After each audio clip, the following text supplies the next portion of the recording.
and Lisa helped us put the finishing touches on an exhibit called The Trouble with Jellyfish. And this was an exhibit that was a collaboration between Mark and Lisa that was born at the Le Laboratoire in Cambridge, Massachusetts. It's a space that is neither a science space nor an art space, but an experimentation space, a collaboration space, a space where dialogue happens across many disciplines.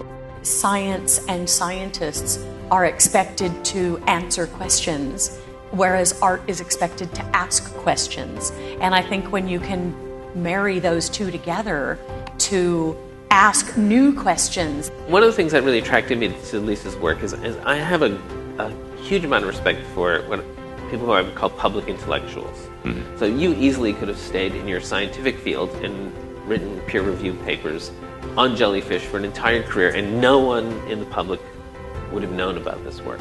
And so you come into this space and you find these early representations of jellyfish. These are representations of jellies before underwater photography, before the popularity of the aquarium.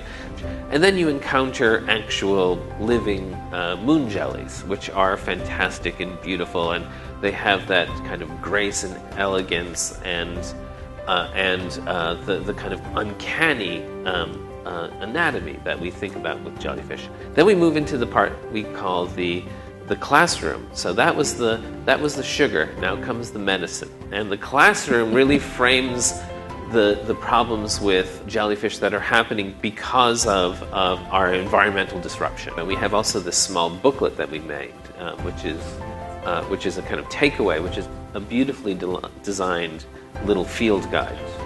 Obviously, calling something The Trouble with Jellyfish, well, there is no trouble with jellyfish. We are the trouble, and so, Right. So we intentionally kind of mislabeled the exhibition The Trouble with Jellyfish, hoping that our audience will very soon come to the conclusion that everything that's supposed to be trouble with jellyfish is trouble for the ocean that we are causing. My role as a scientist and an artist is to help people who want to understand science and support science and integrate it into their world to be able to do that. I believe I understand you have like a barn full of collected items. I have a lot of things, things are my material, and I'm not really, as a sculptor, I work with pre-existing things. So, like some people paint, some people take photographs, some people sculpt, I shop.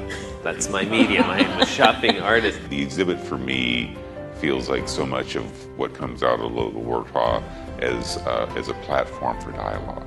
Scientists in a more traditional scientific capacity might feel a little bit more siloed, but when you put it into an art context, all of a sudden you break down those silos and you can have these discussions and kind of come to a new understanding.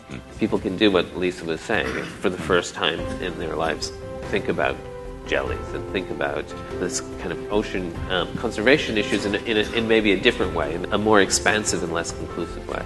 Please help me thank Mark and Lisa.